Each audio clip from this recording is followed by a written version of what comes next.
There was a time when respect in marriage was considered non-negotiable. When partners understood that love meant honoring each other in public and in private, in moments of triumph and moments of vulnerability. But what happened on Family Feud in February 2025 would prove that some people have forgotten what respect actually means. When 42-year-old Brian Foster made a joke at his wife's expense during what should have been a moment of celebration, he crossed a line he did not even know existed. And Steve Harvey, a man who had seen countless family dynamics play out on his stage, decided enough was enough. What followed would leave Brian stunned, his wife validated, and millions of viewers reminded that sometimes the most important thing a bystander can do is speak up when someone is being disrespected.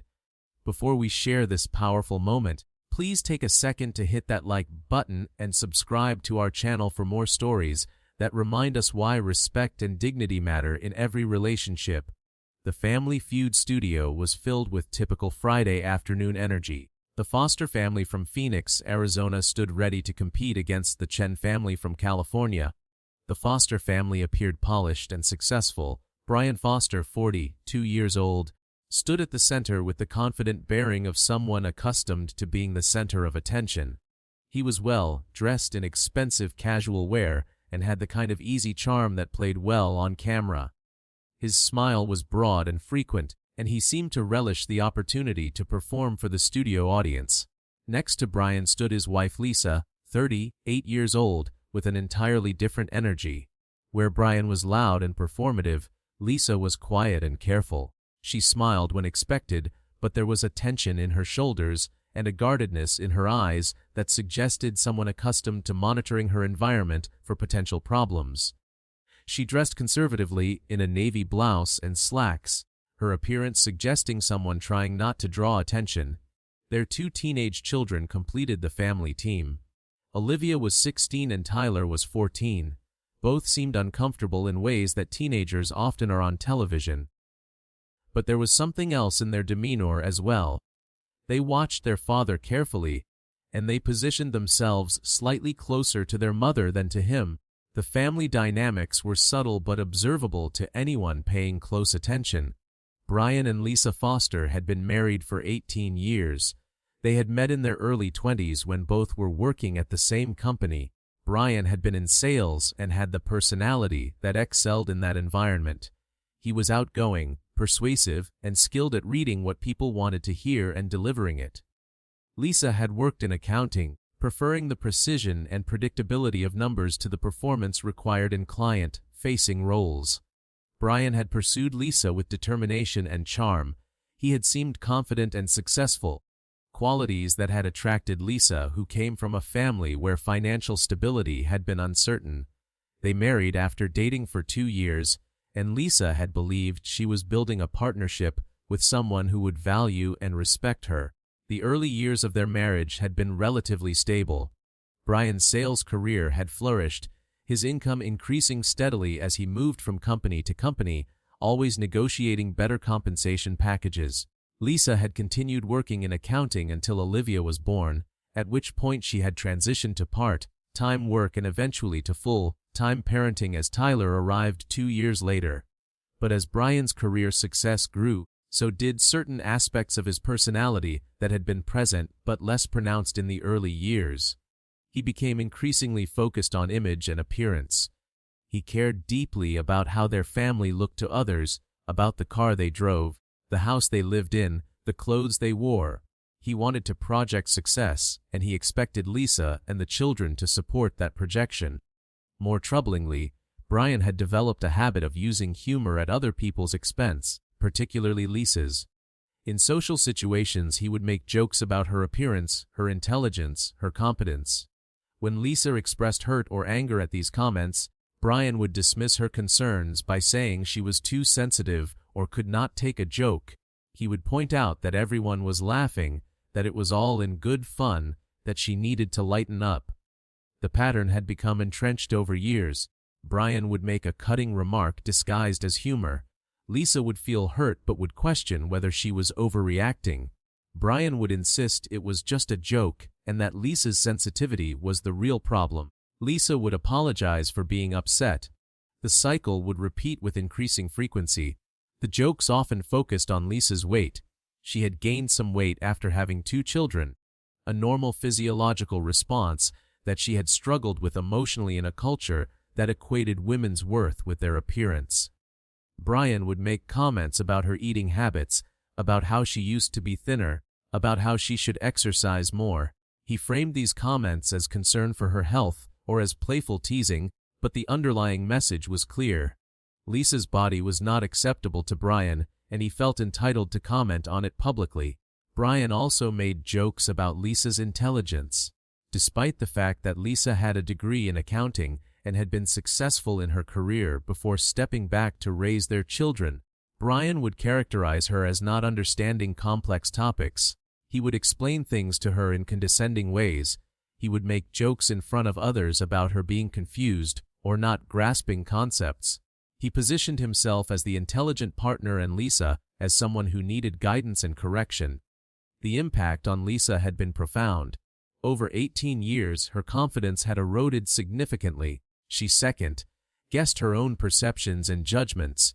She believed Brian when he said she was too sensitive.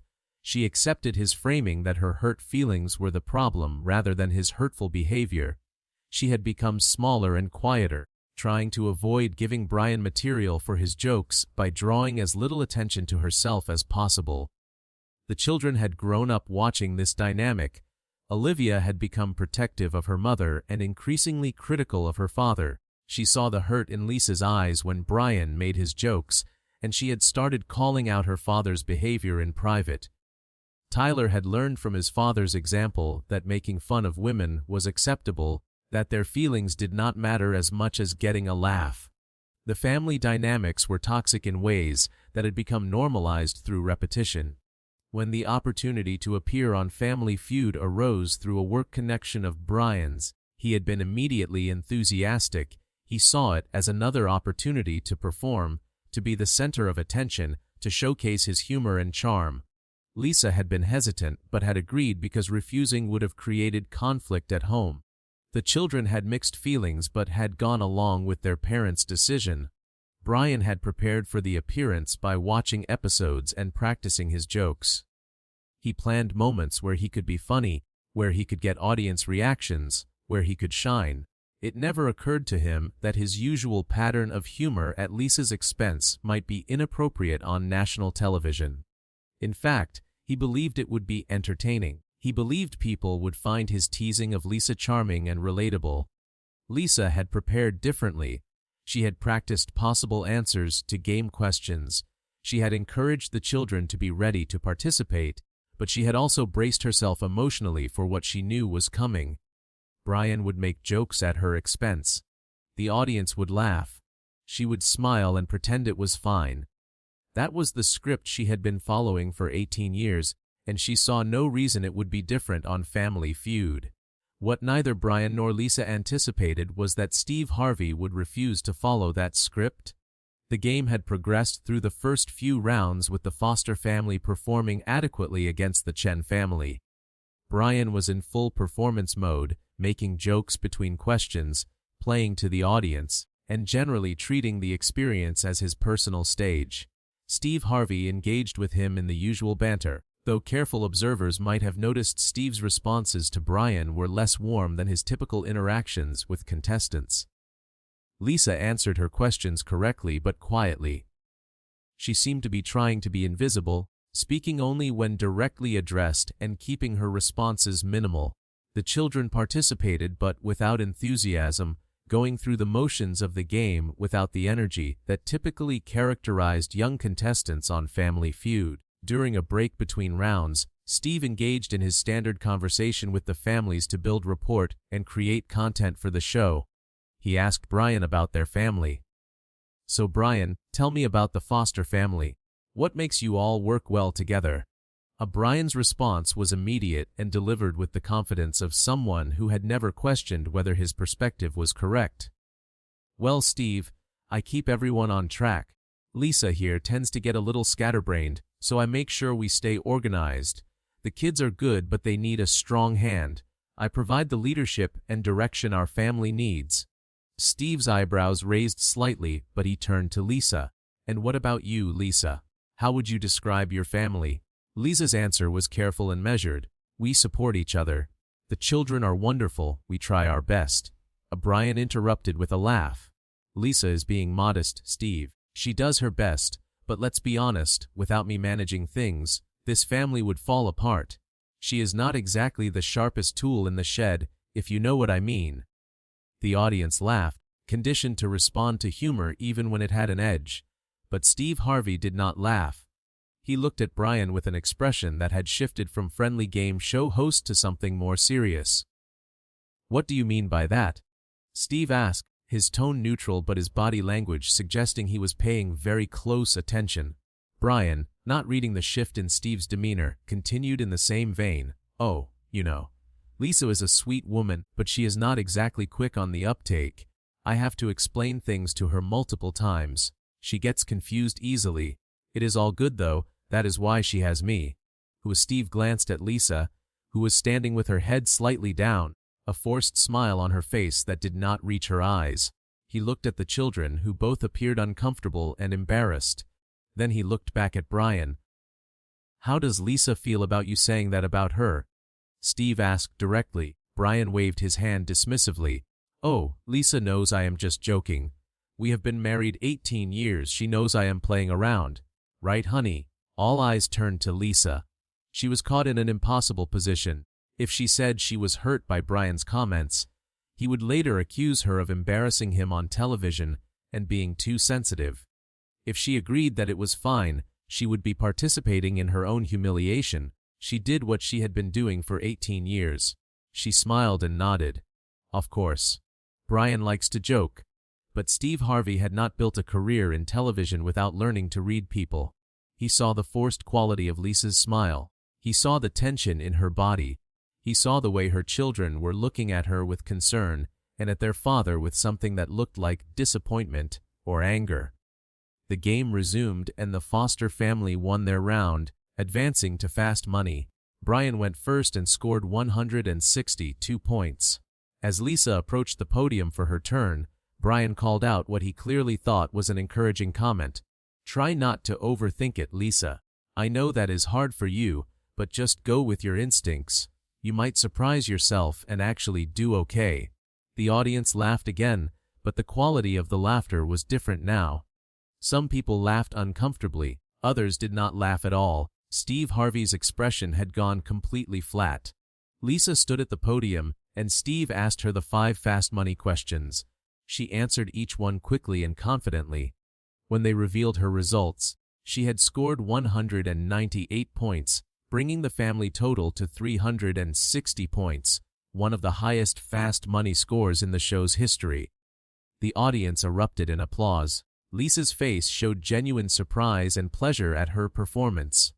The children were cheering for their mother with authentic enthusiasm. It should have been a moment of celebration. Brian's response revealed everything about his character and the dynamics of their marriage.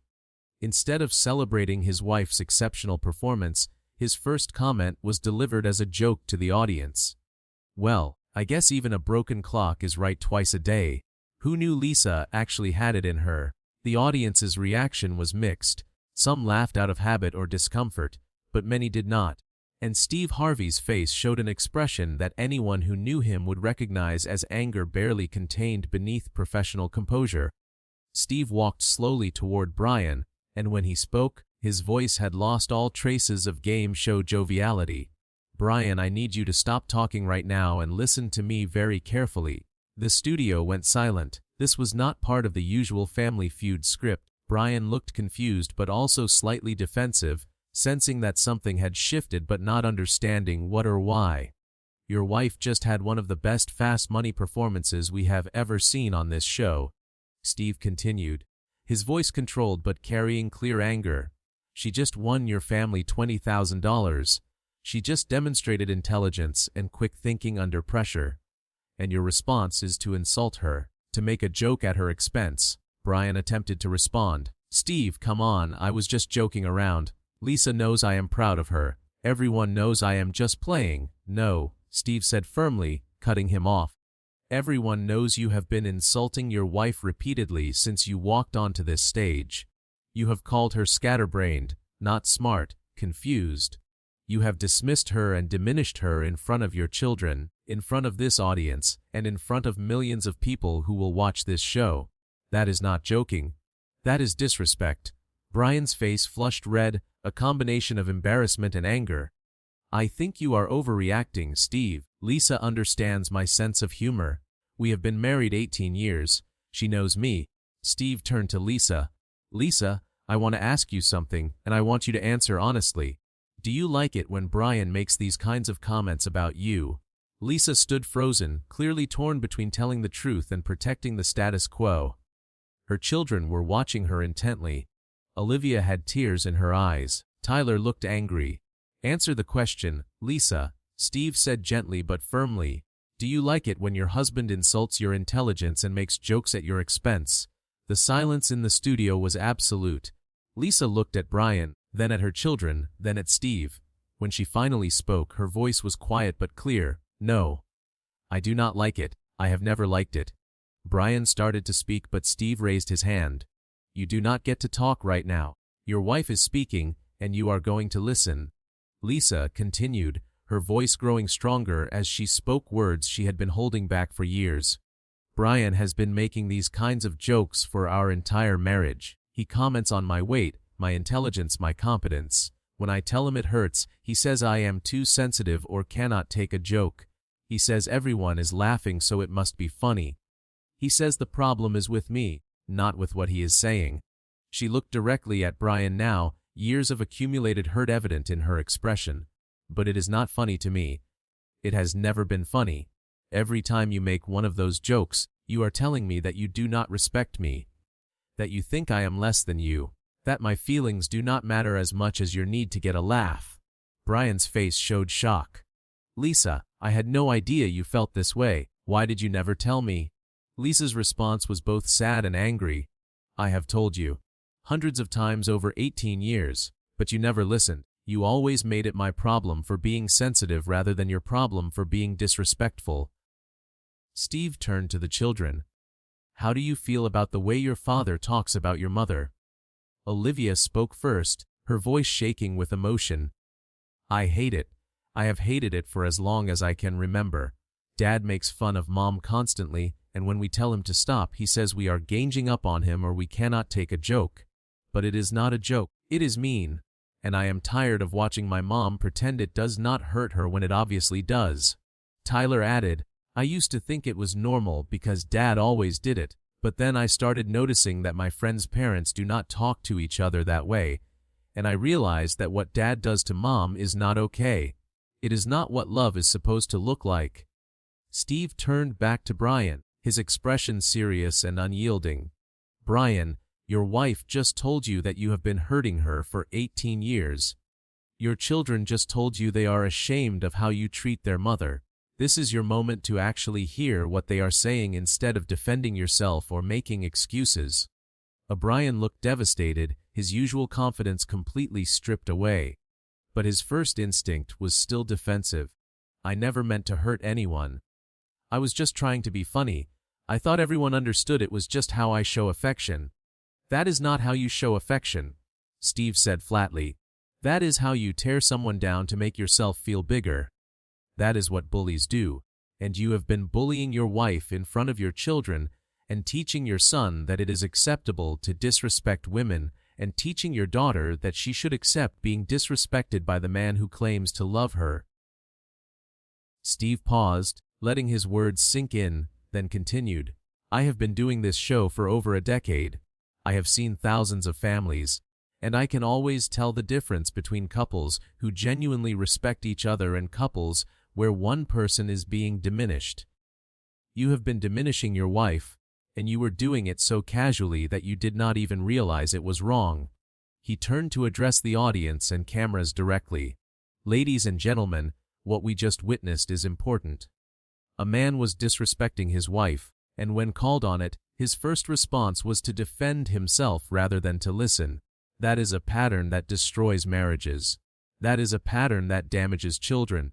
And that is a pattern that needs to be called out and stopped. Steve looked back at Brian. You have a choice right now.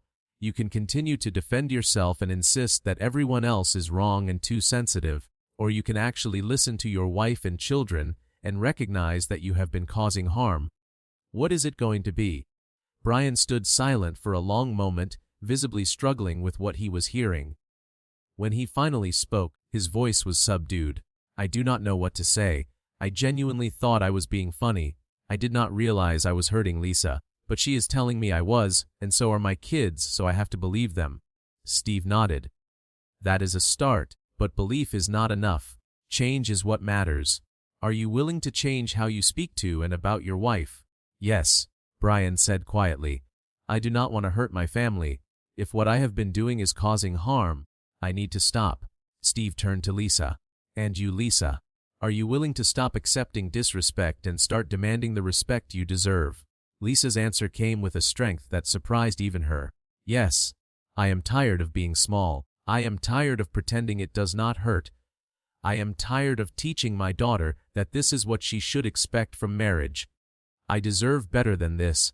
Steve made a decision in that moment that was unprecedented in Family Feud history. He turned to his production team. I want to do something that we have never done before. I want to donate the foster family's winnings to a domestic emotional abuse counseling center. Because what we witnessed today is a form of abuse, even if Brian did not realize it, and families need support to break these patterns. He looked at Brian and Lisa. You still get the $20,000 you won. That money is yours. But I am going to match it with a donation to help other families where emotional abuse is happening under the guise of humor. The audience applauded, but it was a different kind of applause than usual. It was acknowledgement of something serious and important rather than simple entertainment. Steve had one more thing to say to Brian. I defended your wife today because she deserved to be defended, and because you were not going to defend her yourself. You were the one making the attacks. I want you to think about what kind of man needs to be told by a stranger to respect his own wife. I want you to think about what kind of father teaches his children that disrespect is love, and I want you to use that thinking to become a different kind of husband and father than you have been. The episode aired 3 weeks later. The response was immediate, massive, and deeply divided. The clip of Steve Harvey confronting Brian Foster was viewed over 120 million times in the first week. But the reactions revealed deep cultural divisions about gender, humor, and what constitutes abuse. Many people, particularly women, shared their own stories of partners who used humor as a weapon and then claimed the victim was too sensitive. The hashtag that emerged, "It is not a joke when I am hurt," became a repository for thousands of stories about relationships where constant criticism was disguised as teasing and where legitimate hurt was dismissed as oversensitivity. Domestic abuse organizations reported that the episode prompted important conversations about emotional abuse, which often goes unrecognized because it does not leave visible scars. They noted that what Brian had been doing to Lisa, the constant undermining and criticism disguised as humor, was a recognized pattern of emotional abuse called covert narcissistic behavior. But there was also significant backlash. Some people accused Steve Harvey of overreacting and being too politically correct. They argued that Brian was just joking and that Lisa should have been able to take it. They suggested that Steve had humiliated Brian on national television, and that the real abuse was what Steve did to Brian, not what Brian had been doing to Lisa. The debate raged across media platforms, revealing fundamentally different understandings of what respect and abuse looked like in relationships. Brian and Lisa, meanwhile, were navigating the aftermath in their private lives. The days following the episode's airing were extraordinarily difficult. Brian felt humiliated and defensive. He had been publicly called out as a bully and emotional abuser on national television. His instinct was to blame Lisa for speaking up, to blame Steve for interfering, to blame everyone except himself. But the children's reactions made that position untenable. Olivia told her father directly that she was proud her mother had finally told the truth, and that she was ashamed of how he had treated her mother for years. Tyler said he did not want to become the kind of man his father had been. The feedback from his own children forced Brian to recognize that the problem was real, not manufactured. Lisa experienced a complex mix of emotions. She felt relief at finally having her pain acknowledged and validated. She felt fear about what speaking truth would mean for her marriage. She felt anger at 18 years of accepting treatment she should never have accepted. She felt determination that things would be different going forward. At Lisa's insistence, they entered marriage counseling with a therapist who specialized in emotionally abusive relationship dynamics. The therapy was difficult and often painful. Brian had to confront the reality that his behavior was not harmless joking but a pattern of control and diminishment. He had to examine why he needed to make Lisa smaller in order to feel bigger himself. He had to face the damage he had done to his wife's self-esteem and to his children's understanding of healthy relationships.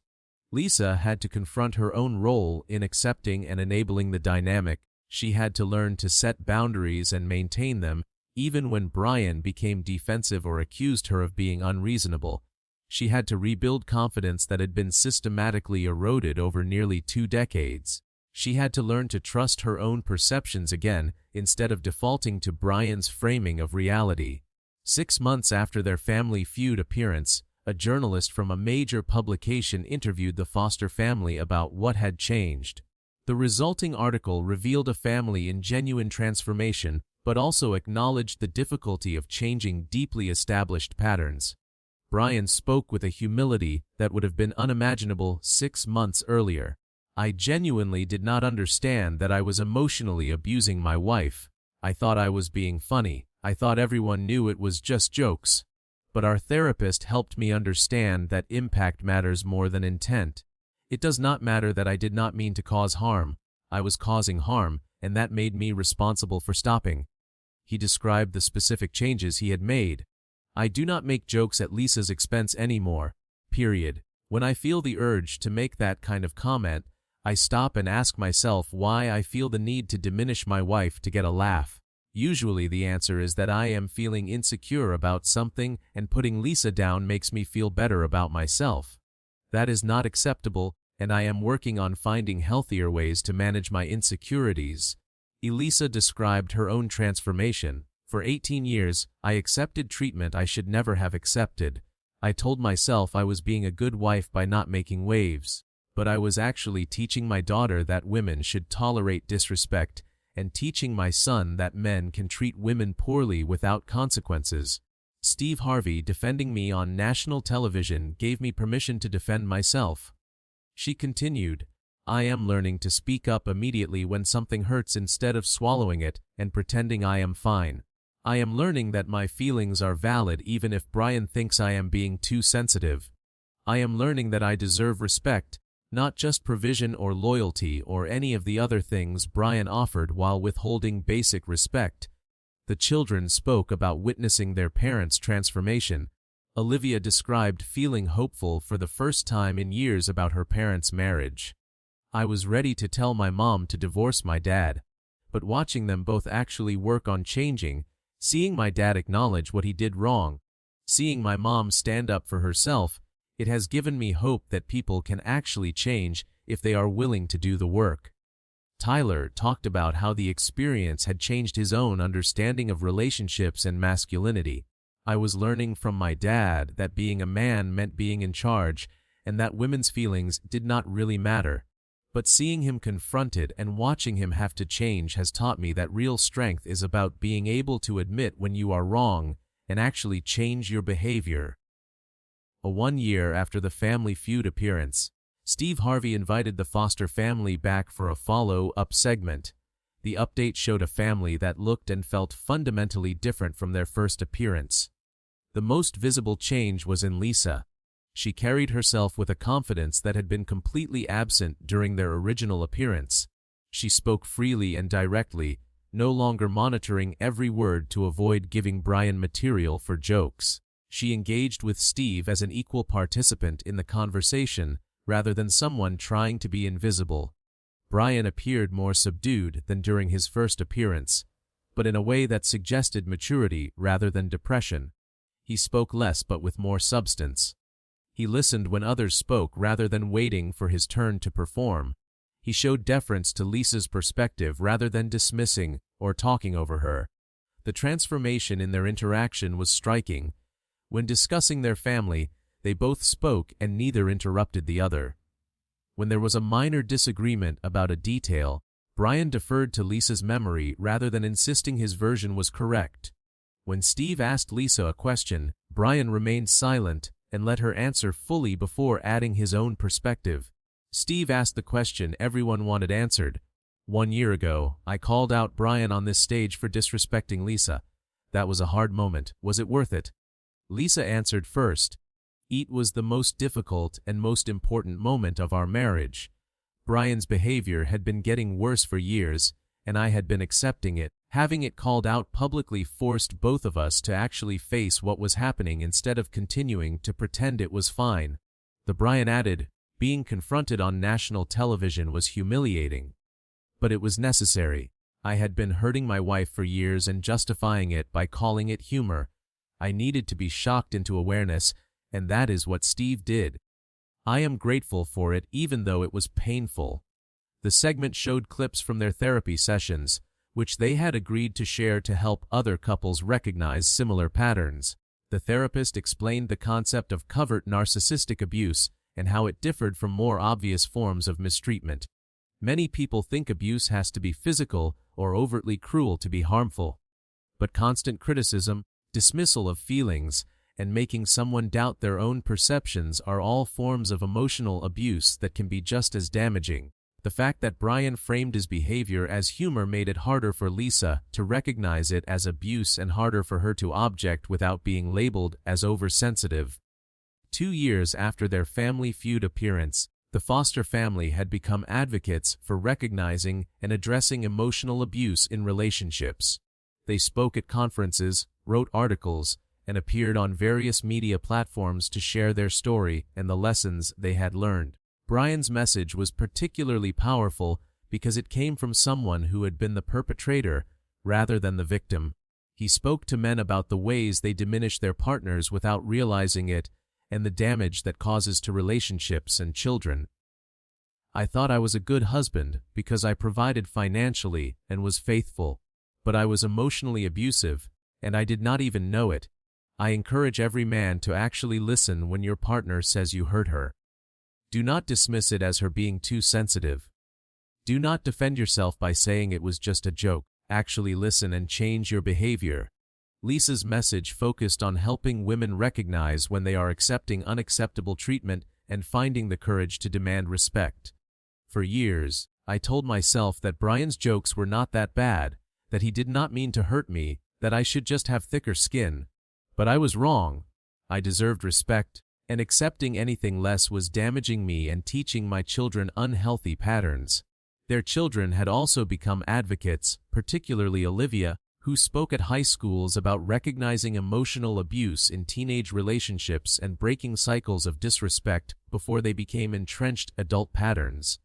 3 years after the original Family Feud appearance, researchers studying emotional abuse in relationships cited the Foster family's story as a watershed moment in public awareness of covert narcissistic patterns. They noted a measurable increase in people seeking help for emotionally abusive relationships after the episode aired, suggesting that Steve Harvey's public defense of Lisa had given many victims permission to recognize their own situations as abusive rather than just difficult. Marriage counselors reported using clips from the episode in sessions with couples where one partner used humor as a weapon. Domestic violence organizations expanded their educational materials to include information about emotional abuse that happens under the guise of joking. Schools began teaching students about the difference between playful teasing and hurtful criticism disguised as humor. 5 years after Steve Harvey defended Lisa on national television, the impact of that moment continued to resonate. The Foster family had rebuilt their marriage on a foundation of mutual respect rather than performance and diminishment. Brian had maintained his changed behavior, no longer using humor at Lisa's expense and actively working to build her up rather than tear her down. Lisa had returned to work as an accountant and had advanced to a management position, her intelligence and competence finally receiving the professional recognition they deserved. The children had both developed healthy relationships built on respect and equality, consciously choosing different patterns than their parents' original dynamic. Steve Harvey spoke about the foster family in interviews as an example of why he felt obligated to speak up when he witnessed disrespect on his show. "I could have let Brian's comments slide and just played the game. But Lisa's face showed me she was hurting, and her children's faces showed me they knew their father was wrong. I could not let that pass without saying something." Sometimes the most important thing we can do is defend someone who is being hurt, even if the person hurting them is their own spouse. The broader cultural impact of that moment was significant. The phrase, "It is not a joke when I am hurt," became widely recognized shorthand for calling out harmful behavior disguised as humor. The distinction between playful teasing in healthy relationships and criticism disguised as jokes in unhealthy relationships became part of mainstream conversations about relationship dynamics. As this transformative story reaches its conclusion, it is important to recognize the courage it took for Lisa to admit she had been hurt, for Brian to acknowledge he had been causing harm, and for Steve Harvey to intervene when witnessing disrespect. The foster family's journey from dysfunction to health required sustained effort from all members and professional support to break deeply ingrained patterns. Brian came to Family Feud thinking his jokes at Lisa's expense were harmless and entertaining. Steve Harvey proved him wrong by defending Lisa and calling out the disrespect for what it was. That moment of intervention created the possibility for real change, but the change itself required years of difficult work from both Brian and Lisa. Their story reminds us that emotional abuse often hides behind claims of humor, that respect is the foundation of healthy relationships, that children absorb the relationship patterns they witness, and that sometimes the most loving thing we can do is refuse to accept disrespect any longer. It also reminds us that change is possible when people are willing to face hard truths and do the work required to break destructive patterns. If this story resonated with you, please hit that like button and subscribe to our channel. Share this video with someone who needs to hear that disrespect disguised as humor is still disrespect, that their hurt feelings are valid even when dismissed as oversensitivity, or that defending someone being mistreated is always the right choice. Because what Steve Harvey did that day, defending a wife after her husband crossed the line, was not just good television. It was a reminder that we all have a responsibility to speak up when we witness disrespect, even when it makes everyone uncomfortable. Sometimes the most important word we can say is simply, "Stop." And the most important thing we can do is stand with the person being diminished until they find the strength to stand up for themselves.